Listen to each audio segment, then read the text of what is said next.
Danielle Harris didn't say much when she stepped into the pawn shop that afternoon. The bell above the door gave a lazy jingle, like it couldn't be bothered.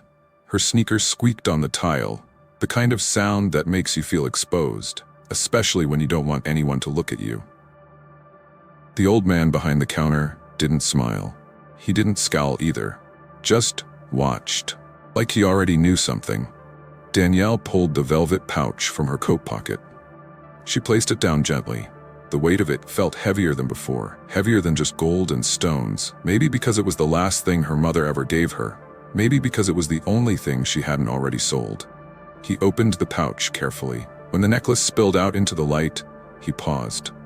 His fingers stopped moving. His eyes flicked up to hers. Sharp, focused, confused. "Where'd you get this?" he asked, voice low, like he didn't want the necklace to hear him. Danielle crossed her arms. "It was my mother's. I just need enough for formula and milk, that's all." The man didn't respond right away. He lifted the necklace, turned it over. His hand trembled, not from age, but from recognition. Danielle didn't notice. She was staring at the baby bottles in the convenience store across the street, counting how many she could buy. And then the man asked, "Are you sure you're ready to part with this?" She blinked, looked at him. "What?" He took a breath, then leaned forward slightly. "It's just this piece. It belongs to someone very specific." Danielle tilted her head. "What do you mean?" He hesitated. "Nothing. I'll get you a price." But as he walked into the back room, Danielle had no idea, not a clue, that the man who just held her heirloom was the father she'd never met. CTA embedded naturally. If you've ever had to give up something precious just to survive, hit that subscribe button and tell me what city you're watching from. I'm sharing more of my story here every week, and this is just the beginning. Danielle Harris sat on the floor of her kitchen earlier that morning, back against the fridge, knees pulled to her chest. The hum of the old appliance was the only sound left in the room. Even her stomach had gone quiet, too tired to protest anymore. She'd been up all night with Micah. His tiny lungs didn't understand that powdered formula couldn't be stretched. His hunger didn't care that her second job had cut her hours. Babies don't know how close to empty you are. Danielle opened the cabinet, a single box of rice, some salt, a jar of peanut butter too old to trust. No diapers left, no wipes, just a stale box of teething biscuits she got free from a food bank 2 neighborhoods over. She reached for the kettle, filled it halfway, then stared at it. What was the point? She wasn't hungry. She was hollow. Hollow from shame, from the kind of tiredness that sleep never touches. Her eyes landed on the hallway closet door. She hadn't opened it in months. But something inside her, something brittle and desperate, made her get up. The closet was where she kept things she couldn't afford to feel. Her mother's winter coat still smelling like lavender, a shoebox of ultrasound pictures. And there, buried beneath a faded church program, was the box. It was smaller than she remembered, black velvet, frayed at the edges. She opened it slowly, like it might bite her. There it was, her mother's necklace, gold but not shiny, heavy with a blue sapphire center. It used to catch the light like it had something to say. Now it looked as tired as she felt. Danielle sat on the floor, the necklace across her palm, and whispered, "I'm sorry." She had promised herself she'd never part with it. Her mother had pressed it into her hand on her deathbed, whispering, "This belonged to your grandmother." And her mother before that, "It was all I ever had that was truly mine." Danielle remembered asking once as a little girl where her daddy was. Her mother went quiet, always quiet, said, "Some people leave not because they don't care, but because they're afraid of what caring costs." She didn't know what that meant back then, but now Danielle understood all too well. She slid the necklace into a piece of old cloth, wrapped it tight, and tucked it in her coat pocket. Micah started crying in the other room. Danielle stood up, kissed the top of the box, and whispered, "I'll get you your milk, baby, even if it costs me everything." As she closed the closet, she felt a strange chill run down her spine, like something was shifting or watching. But she brushed it off. Poverty plays tricks on your nerves. She grabbed her keys and headed out, clutching the necklace like it could still protect her. She didn't know then that the man who'd soon take it from her wasn't just buying jewelry. He was buying back his silence. Danielle Harris stepped into the shop like she didn't want to be there.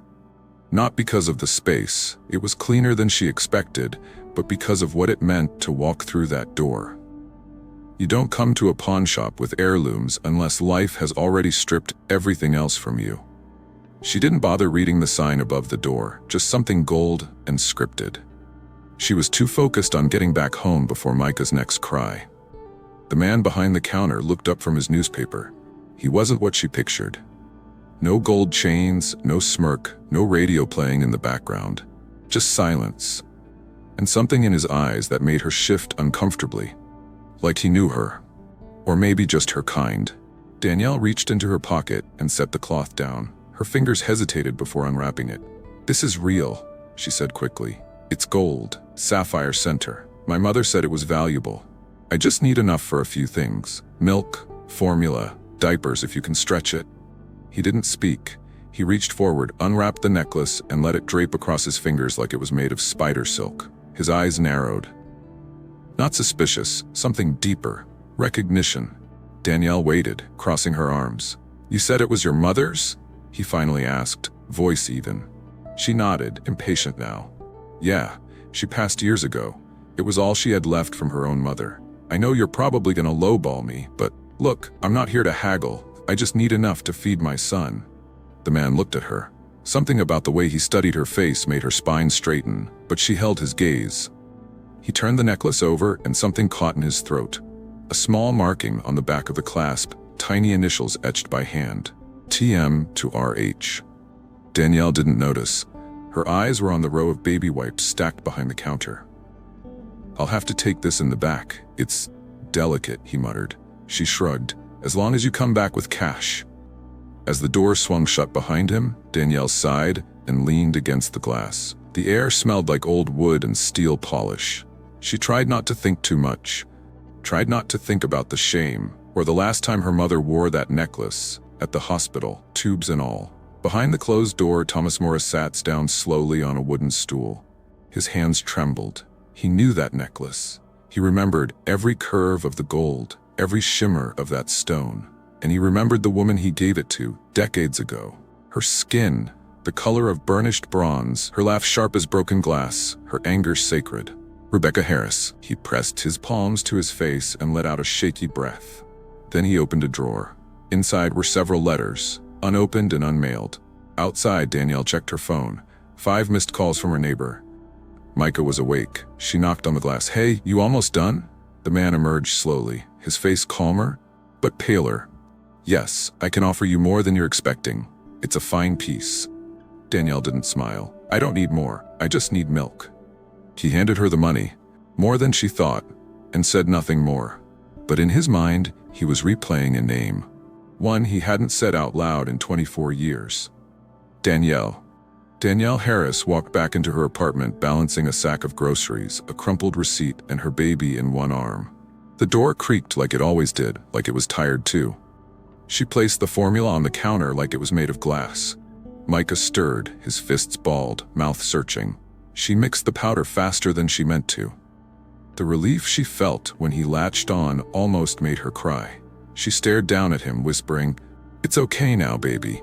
We're okay for tonight." The knock came 30 minutes later. It was Miss Gwen from down the hall. Elderly, kind, sharp-eyed.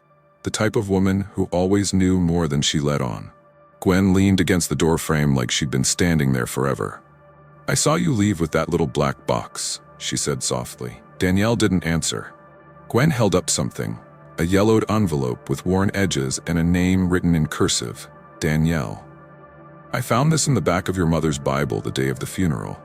I thought, maybe she meant to give it to you, but never did. I've held on to it all these years." Danielle hesitated. Her mother had never written letters.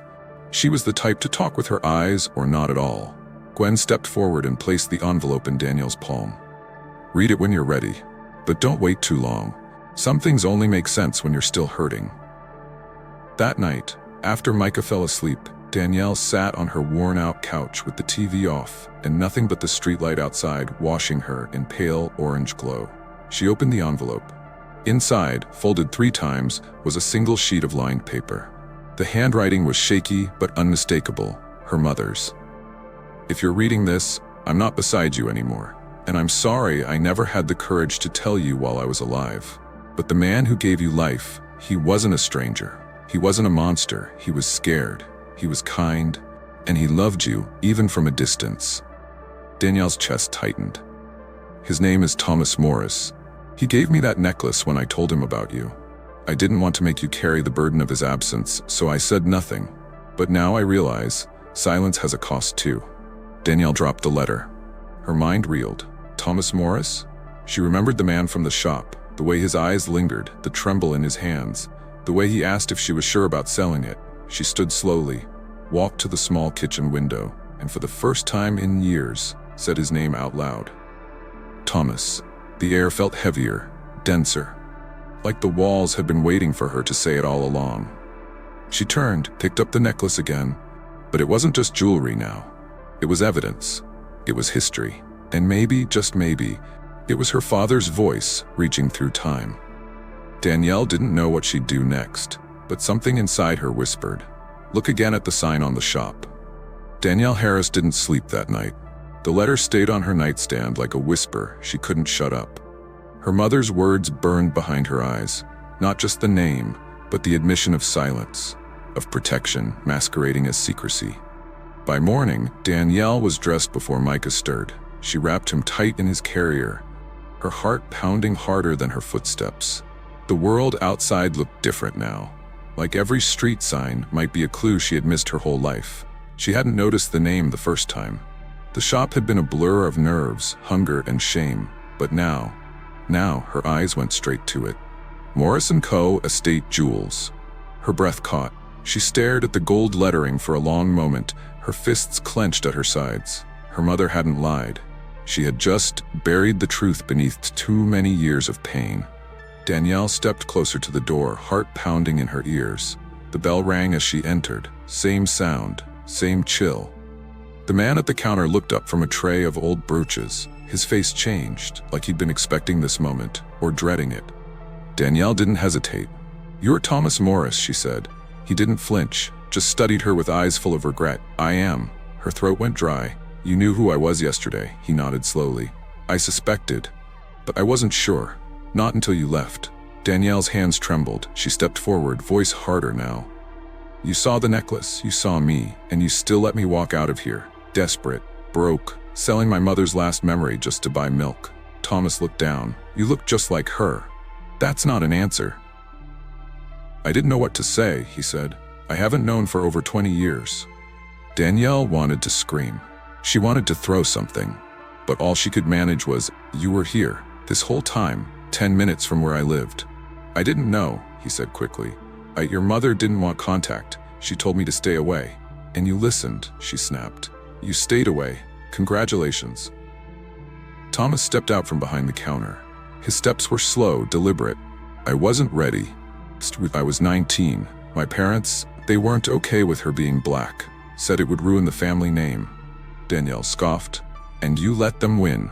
He swallowed hard. "I didn't think I had a choice." "Yeah," she muttered bitterly. "That's what cowards tell themselves." Thomas didn't deny it. "I wanted to send money. Letters. I wrote so many, but I didn't even know where you lived." "You knew enough to open a store here," she said. "You were close enough to find me, but not brave enough to try." The silence thickened. Finally, Thomas said, "Do you want to come inside, just for a few minutes? There's something I'd like to show you." Danielle stared at him. This was the man her mother had protected her from. The one who let her grow up fatherless so he could keep his family's name spotless. And now he was standing in front of her, asking for time like he hadn't already used up 2 decades of it. She didn't answer. She just walked past him into the store, and for the first time, looked around like she belonged there. Danielle Harris stepped deeper into the back of the shop, where the carpet turned plush and the walls darkened into mahogany and velvet. It wasn't like the front. This room was quiet, heavy, like a museum of memories someone had tried to forget. Thomas gestured toward a chair. She didn't sit. He moved to a small display case, opened a drawer, and pulled out a worn envelope. Thicker than most. He placed it on the table gently like it might fall apart. "These," he said, "are the letters I wrote. Dozens, maybe more. all addressed to Danielle Harris, all unsent. Danielle didn't reach for them. Her arms stayed folded. "Why now?" she asked, eyes narrowed. "Why not when Mom died, or when I graduated, or when I worked 3 jobs and slept on buses just to finish school?" Thomas took a breath. "Because I was a coward." Danielle flinched, not at the honesty, at the familiarity of it. Her mother had said something like that once. He left because he was scared of what caring might cost. "What were you afraid of?" she asked. He hesitated. "My family cut me off after they found out about your mother. They said she was beneath me. They said I'd ruin everything. When she told me she was pregnant, I panicked. I wasn't strong enough. I didn't want to lose my future over a mistake." Danielle's hands clenched. "You call me a mistake?" "No," he said quickly. "I'm saying I treated you like one, and I've hated myself for it ever since." Danielle paced. Her voice was sharp now, cutting through the air. "Do you have any idea what it's like to grow up, always wondering why someone didn't want you? To look in the mirror and not know where your face came from? To sit in classrooms full of kids who talked about their dads while you kept yours folded up in silence?" Thomas looked away. "You didn't just leave me," she continued. "You left a black child alone in a world that already tries to erase us. And you left my mother to carry the shame alone while you built a shop named after yourself." Her voice cracked. "I grew up thinking I wasn't enough.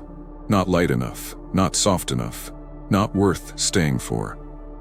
Thomas stepped toward her. She stepped back. "I never stopped wondering," he said. "But I told myself it was better that way, that you were better off without me, and maybe you were." Danielle looked him in the eye. "No child is better off being erased."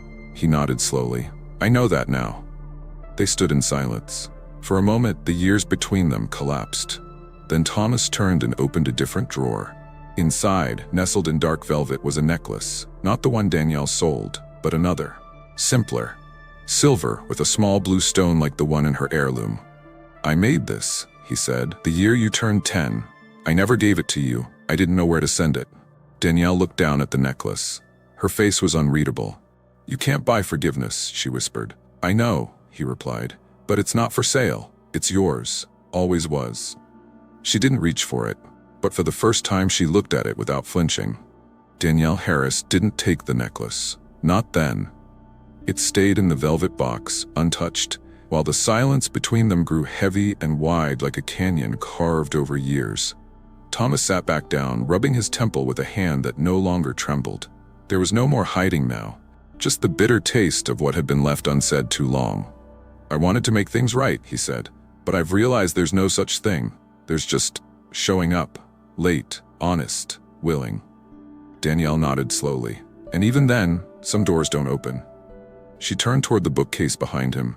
It wasn't just filled with jewelry displays, it held framed newspaper clippings, old school programs, a church fundraiser flyer from 15 years ago. She stepped closer. There it was, a laminated copy of her middle school honor roll certificate, her name circled in red pen. She didn't speak, just stared. "I never stopped watching," he said from behind her. "I just stayed too far to matter." Danielle's throat tightened. "I used to think if I worked hard enough, maybe I'd earn a father. Like if I won some invisible prize, you'd show up one day." Thomas swallowed. "I almost did, so many times. I just thought you'd be safer without me." She turned to face him. "Safer or less complicated for your reputation?" He didn't deny it. That silence was enough. Danielle moved back to the table. Her fingers hovered over the new necklace, the one he'd made when she turned 10. "You tried to create something to give me," she said, "but what I needed couldn't be boxed or bought. I needed to know I mattered enough for someone to stay." Thomas nodded. "I know that now. I do." Danielle looked at the framed picture of her middle school graduation on the shelf, the one her mother had snapped with a disposable camera. It had sat on her kitchen counter for years. "You watched from the shadows," she said. "That's not parenting. That's haunting." He blinked, stung. Danielle sighed. "I don't need jewelry. I don't need apologies. What I need is to stop feeling like I'm a mistake someone regrets." Her voice was low now, trembling but steady, "because I've spent my entire life trying to prove I deserve to exist." Thomas walked to a side drawer and returned with an envelope. Not letters this time, but a check. Danielle didn't even look at the amount. She pushed it back. "This isn't about money. "I know," he said softly. "It's about time, and I can't buy time back, but I can show up now, if you'll let me." Danielle stared at the necklace once more. Then I picked it up. Not because she forgave him, but because she deserved to hold something meant for her. She slipped it into her pocket, turned to the door, and said, "You'll hear from me, maybe." He nodded. "I'll be here." Outside, the sun had come up, and for the first time in years, Danielle felt like she was walking away with something real. Not gold, not cash, but power. The power of knowing she was never the one who should have felt ashamed. Danielle Harris closed the apartment door behind her and let the quiet swallow her whole. Micah was asleep in his bassinet, his tiny chest rising and falling like he hadn't missed a beat.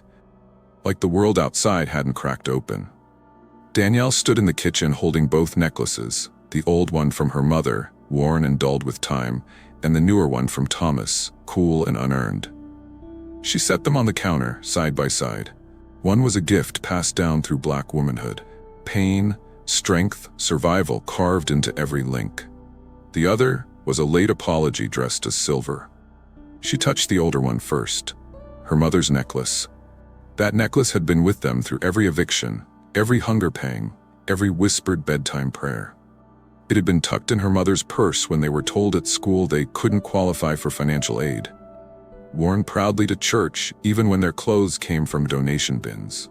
That necklace had watched her mother take up space in a world that always told her to shrink, and Danielle had almost sold it, not because she wanted to, but because this country made survival a transaction. Because sometimes just buying milk becomes a battlefield. She picked up the new one next, smaller, smoother, still cool to the touch.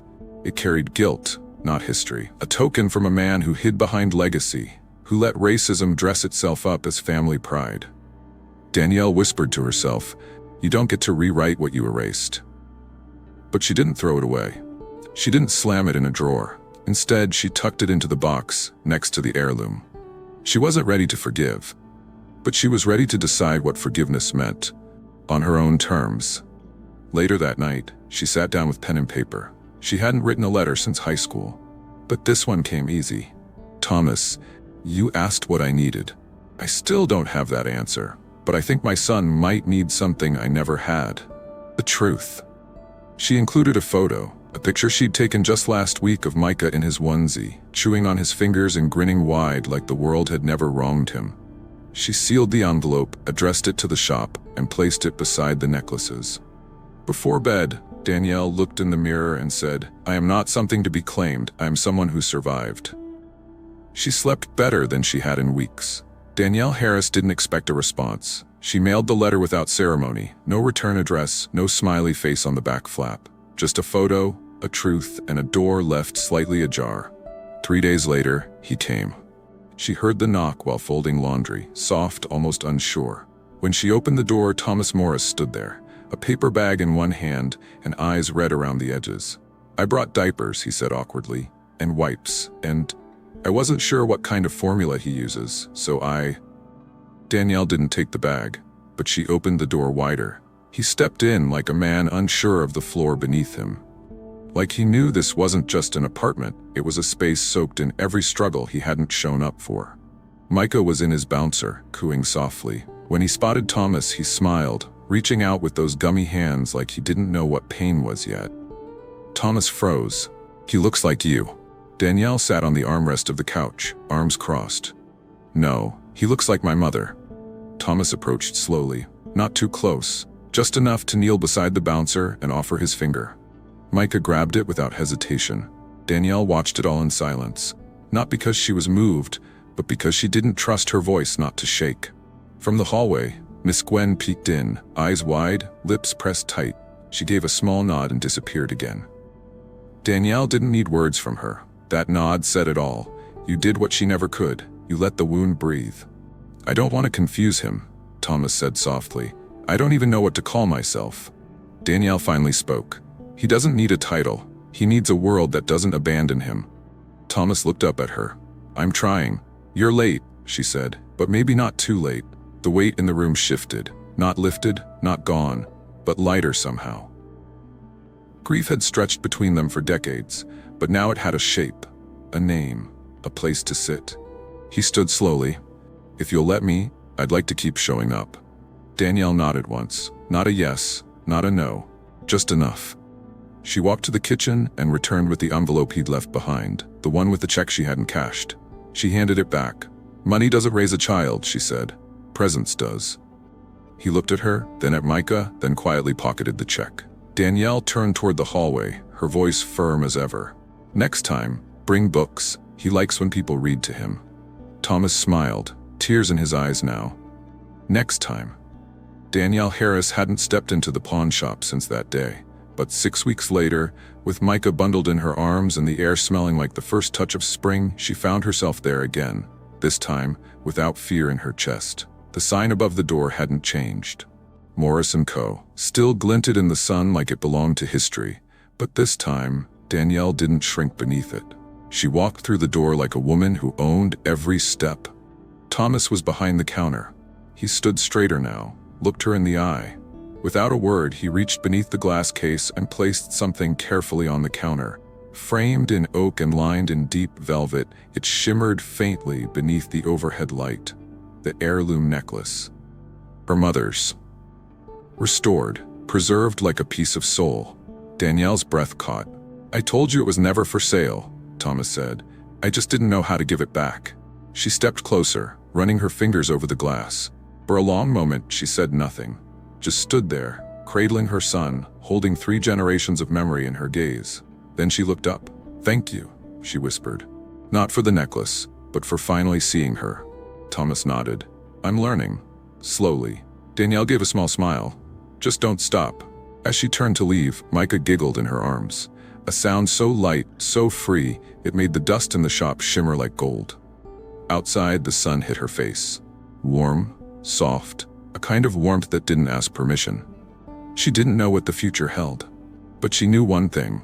Some gifts don't stay gone forever. Some names find their way back. And some daughters choose to rewrite the ending themselves. If you've ever had to give up something precious just to survive, if your story was shaped by silence or reclaimed through truth, like, share, and drop your city in the comments, because no child should grow up wondering if they were worth staying for. And no heirloom, not a necklace, not a name, not a legacy, should be sold just to be seen. Subscribe to Echoes of Hope Stories HQ for more true, hauntingly human stories that remind us, sometimes what's lost returns, but only when we name it.